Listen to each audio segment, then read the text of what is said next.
जय श्री कृष्ण। सगर पुत्रों का नाश और गंगा अवतरण। युधिष्ठिर ने पूछा, ब्राह्मण, समुद्र के भरने में भगीरथ के पूर्व पुरुष किस प्रकार कारण हुए? भगीरथ ने उसे किस प्रकार भरा, यह प्रसंग मैं विस्तार से सुनना चाहता हूँ। लोमश जी बोले, राजन, इक्ष्वाकु वंश में सगर नाम के एक राजा थे। वे बड़े ही रूपवान, बलवान, प्रतापी और पराक्रमशील थे। उनकी वैदभी और सैव्या नाम की दो स्त्रियां थीं। उन्हें साथ लेकर वे कैलाश पर्वत पर गए और वहां योगाभ्यास करते हुए बड़ी कठिन तपस्या करने लगे। कुछ काल तपस्या करने पर उन्हें त्रिपुर नाशक त्रिनयन भगवान शंकर के दर्शन हुए। महाराज सगर ने दोनों रानियों के सहित भगवान के चरणों में प्रणाम किया और पुत्र के लिए प्रार्थना की। तब श्री महादेव जी ने प्रसन्न होकर राजा और रानियों से कहा, राजन, तुमने जिस मुहूर्त में वर मांगा है उसके प्रभाव से तुम्हारी एक रानी से तो अत्यंत गर्वीले और शूरवीर 60,000 पुत्र होंगे। किंतु वे सब एक साथ ही नष्ट हो जाएंगे तथा दूसरी रानी से वंशों को चलाने वाला केवल एक ही शूरवीर पुत्र होगा। ऐसा कहकर भगवान रुद्र वहीं अंतर्धान हो गए और राजा सगर अत्यंत प्रसन्न हो अपनी रानियों के सहित घर लौट आए। फिर कमल नयनी वैदर्भी और सैव्या ने गर्भ धारण किया और समय आने पर वैदर्भी के गर्भ से एक तुम्बी उत्पन्न हुई तथा सैव्या ने एक देव रूपी बालक उत्पन्न किया। राजा ने उस तुम्बी को फिंकवाने का विचार किया। इसी समय गंभीर स्वर से आकाशवाणी हुई कि राजन, ऐसा साहस न करो। इस प्रकार पुत्रों का परित्याग करना उचित नहीं है। इस तुम्बी के बीज निकालकर उन्हें कुछ कुछ गर्म किए हुए घिसे भरे हुए घड़ों में पृथक पृथक रख दो। इससे तुम्हें 60,000 पुत्र प्राप्त होंगे। आकाशवाणी सुनकर राजा ने वैसा ही किया। उन्होंने तुम्बी का एक एक बीज एक एक घृतपूर्ण घट में रखवा दिया और प्रत्येक घड़े की रक्षा करने के लिए एक एक दासी नियुक्त कर दी। बहुत काल बीतने पर भगवान शंकर की कृपा से उनमें से अतुलित तेजस्वी 60,000 पुत्र उत्पन्न हुए। वे बड़े ही घोर प्रकृति के और क्रूर कर्म करने वाले थे तथा आकाश में उड़कर चलते थे। संख्या में बहुत होने के कारण वे देवताओं के सहित संपूर्ण लोकों का तिरस्कार किया करते थे। इस प्रकार बहुत समय निकल जाने पर राजा सगर ने अश्वमेध यज्ञ की दीक्षा ली। उनका छोड़ा हुआ घोड़ा पृथ्वी पर विचरने लगा। राजा के पुत्र उसकी रखवाली पर नियुक्त थे। घूमता घूमता वह जलहीन समुद्र के पास पहुंचा, जो इस समय बड़ा भयंकर जान पड़ता था। यद्यपि राजकुमार बड़ी सावधानी से उसकी चौकसी कर रहे थे, तो भी वह वहां पहुंचने पर अदृश्य हो गया। जब वह ढूंढने पर भी न मिला तो राजपुत्रों ने समझा कि उसे किसी ने चुरा लिया है और राजा सगर के पास आकर ऐसा ही कह दिया। वे बोले, पिताजी, हमने समुद्र, द्वीप, वन, पर्वत, नदी, नद और कंदराए सभी स्थान छान डाले, परंतु हमें न तो घोड़ा ही मिला और न उसको चुराने वाला ही। पुत्रों की यह बात सुनकर सगर को बड़ा क्रोध हुआ और उन्होंने आज्ञा दी कि जाओ, फिर घोड़े की खोज करो और बिना उस यज्ञ पशु के लौटकर मत आना। पिता का ऐसा आदेश पाकर सगर पुत्र फिर सारी पृथ्वी में घोड़े की खोज करने लगे। अंत में उन शूरवीरों ने एक जगह पृथ्वी को फटी हुई देखा। उसमें उन्हें एक छिद्र भी दिखाई दिया। तब वे कुदाल और दूसरे हथियारों से उस छिद्र को खोदने लगे। खोदते खोदते उन्हें बहुत समय हो गया, किंतु फिर भी घोड़ा दिखाई न दिया। उससे उनका क्रोध और भी बढ़ गया और उन्होंने ईशान कोण में उसे पाताल तक खोद डाला। वहां उन्होंने अपने घोड़े को घूमता हुआ देखा तथा उसके पास ही उन्हें अतुलित तेजोराशि महात्मा कपिल भी दिखाई दिए। घोड़े को देखकर उन्हें हर्ष से रोमांच हो आया, किंतु कालवश भगवान कपिल पर वे क्रोध से भर गए और उनका तिरस्कार करके घोड़े को लेने के लिए बढ़े। इससे महातेजस्वी कपिल जी को भी क्रोध हो आया। उन्होंने त्योरी चढ़ाकर सगर पुत्रों पर अपना तेज छोड़ा और उन मन बुद्धियों को भस्म कर दिया। उन्हें भस्मीभूत हुए देख देवर्षि नारद राजा सगर के पास आए और उन्हें सारा समाचार सुना दिया। नारद जी की बात सुनकर एक मुहूर्त के लिए तो राजा उदास हो गए, किंतु फिर उन्हें महादेव जी की बात का स्मरण हो आया। तब उन्होंने असमंजस के पुत्र अपने पोते अंशुमान को बुलाकर कहा, बेटा, मेरे अतुलित तेजस्वी 60,000 पुत्र कपिल जी के तेज से मेरे ही कारण नष्ट हो गए हैं तथा अपने धर्म की रक्षा और प्रजा का हित करने के लिए मैंने तुम्हारे पिता का भी परित्याग कर दिया है। युधिष्ठिर ने पूछा, तपोधन, लोमश जी राजाओं में श्रेष्ठ सगर ने अपने औरस पुत्र को क्यों त्याग दिया था? लोमश जी बोले, राजन, महाराज सगर का सैब्या के गर्भ से उत्पन्न हुआ पुत्र असमंजस नाम से विख्यात था। वह अपने पूर्ववासियों के दुर्बल बालकों को रोने चिल्लाने पर भी गला पकड़कर नदी में डाल देता था। इससे सब पूर्ववासी भय और शोक से व्याकुल रहने लगे और एक दिन राजा सगर के पास आकर हाथ जोड़कर कहने लगे, महाराज, आप हमारी शत्रुओं के शासनार्थ द्विजनित संकटों से रक्षा करने वाले हैं। अतः इस समय असमंजस से हमें जो घोर भय उपस्थित हो गया है उससे भी हमारी रक्षा कीजिए।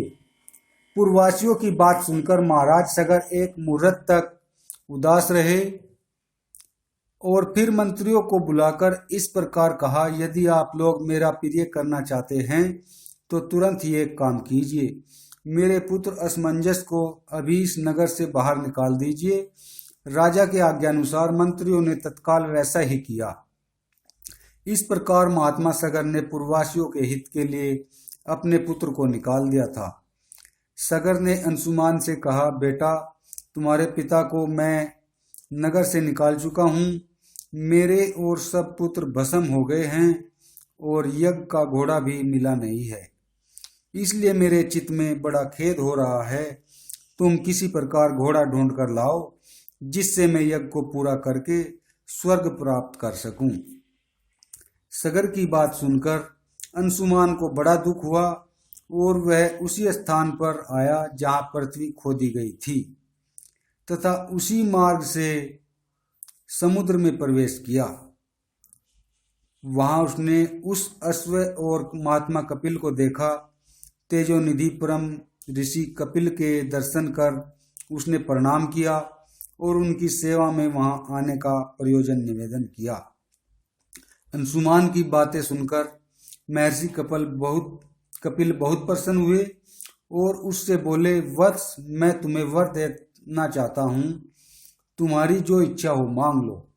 अंशुमान ने पहले वर में यज्ञ अश्व मांगा और दूसरे वर से अपने पितरों को पवित्र करने की प्रार्थना की। तब महान तेजस्वी मुनिवर कपिल ने कहा, हे अनग, तुम्हारा कल्याण हो। तुम जो वर मांगते हो वह मैं तुम्हें देता हूँ। तुम में क्षमा, धर्म और सत्य विद्यमान है। तुमसे सगर का जीवन सफल होगा और तुम्हारे पिता भी पुत्रवान गिने जाएंगे। तुम्हारे प्रभाव से ही सगर पुत्र स्वर्ग प्राप्त करेंगे। तुम्हारा पौत्र भगीरथ सगर पुत्रों का उद्धार करने के लिए महादेव जी को प्रसन्न करके स्वर्ग लोक से गंगा जी को लावेगा और यह यज्ञ अश्व तो तुम प्रसन्नता से ले जाओ। कपिल जी के इस प्रकार कहने पर अंशुमान घोड़ा लेकर राजा सगर की यज्ञशाला में आया और उसने उनके चरणों में प्रणाम किया। राजा सगर ने अंशुमान का सिर सूंघा तथा यह जानकर कि घोड़ा यज्ञशाला में आ गया है, उन्होंने पुत्रों के मारे जाने का शौक त्याग दिया। उन्होंने अंशुमान का बड़ा आदर किया और अपना अधूरा यज्ञ पूरा कर दिया। इसके बाद बहुत दिनों तक राजा सगर ने अपनी प्रजा का पुत्रवत पालन किया। अंत में अपने पुत्र पर राज्य का भार छोड़कर स्वयं स्वर्ग सिधारे। महात्मा अंशुमान ने भी अपने पितामह के समान ही आसमुद्र भूमंडल का पालन किया। उनके दिलीप नाम का धर्मात्मा पुत्र हुआ। उसे राज्य सौंपकर अंशुमान भी परलोकवासी हुए।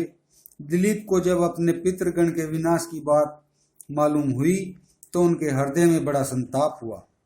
वे उनके उद्धार का उपाय सोचने लगे और गंगा जी को लाने के लिए भी उन्होंने बहुत प्रयत्न किया, परंतु बहुत चेष्टा करने पर भी वे सफल न हो सके। उनके परम ऐश्वर्यशाली और धर्मपरायण भगीरथ नाम का पुत्र हुआ। उसे राज्य पर अभिषिक्त कर दिलीप वन में चले गए और वहां कालवश तपस्या के प्रभाव से स्वर्गवासी हो गए। महाराज राजा भगीरथ महान धुरंधर चक्रवर्ती और महारथी थे। उनके दर्शन मात्र से सब लोगों के मन और नयन शीतल हो जाते। उन्हें जब मालूम हुआ कि कपिल जी के कोप से उनके पितृगण भस्म हो गए थे और उन्हें स्वर्गलोक की भी प्राप्ति नहीं हुई, तो वे बड़े दुखी हुए और अपना राज्य मंत्री को सौंपकर तपस्या करने के लिए हिमालय पर चले गए। वहां उन्होंने फल मूल और जल का ही आहार करते हुए देवताओं के 1000 वर्ष तक घोर तपस्या की। 1000 दिव्य वर्ष बीतने पर महानदी गंगा ने उन्हें प्रत्यक्ष दर्शन दिया और कहा, राजन, तुम मुझसे क्या चाहते हो? बताओ, मैं तुम्हें क्या दूं? तुम जो कहोगे वही करूंगी। गंगा जी के इस प्रकार कहने पर राजा ने उनसे कहा, हे वरदायिनी, मेरे पितृगण महाराज सगर के 60,000 पुत्र घोड़ा ढूंढने के लिए निकले थे। उन्हें भगवान कपिल ने भस्म करके यमलोक में भेज दिया है। हे महानदी, जब तक आप अपने जल से उनका अभिषेक नहीं करेंगी तब तक उनकी सदगति नहीं हो सकती। उन सगर पुत्रों के उद्धार के लिए ही मैं आपसे प्रार्थना करता हूँ। लोमश जी कहते हैं, राजा भगीरथ की बात सुनकर विश्ववंदनीय गंगा जी ने उनसे इस प्रकार कहा, राजन, मैं तुम्हारा कथन पूरा करूंगी, इसमें तो संदेह नहीं, किंतु जिस समय मैं आकाश से पृथ्वी पर गिरूंगी उस समय मेरा वेग असह्य होगा। तीनों लोकों में ऐसा कोई नहीं है जो मुझे धारण कर सके। हाँ, एक देवाधिदेव नीलकंठ भगवान शंकर अवश्य मुझे धारण करने में समर्थ है। महाबाहो, तुम तप करके उन्हें प्रसन्न कर लो। जब मैं पृथ्वी पर गिरूंगी तो वे ही मुझे अपने मस्तक पर धारण कर लेंगे। तुम्हारे पितरों का हित करने के लिए वे अवश्य तुम्हारी इच्छा पूरी करेंगे। यह सुनकर महाराज भगीरथ कैलाश पर गए और कुछ काल तक तीव्र तपस्या करके उन्होंने महादेव जी को प्रसन्न कर उनसे उन्होंने अपने पितरों को स्वर्ग में पहुंचाने के लिए उद्देश्य से गंगा जी को धारण करने के लिए वर प्राप्त कर लिया। भगीरथ को वर देकर भगवान शंकर हिमालय पर आए और वहां खड़े होकर उनसे कहने लगे, महाबाहो, अब तुम पर्वतराज पुत्री गंगा से प्रार्थना करो, मैं स्वर्ग से गिरने पर उसे धारण कर लूंगा। यह सुनकर महाराज भगीरथ सावधान होकर गंगा जी का ध्यान करने लगे।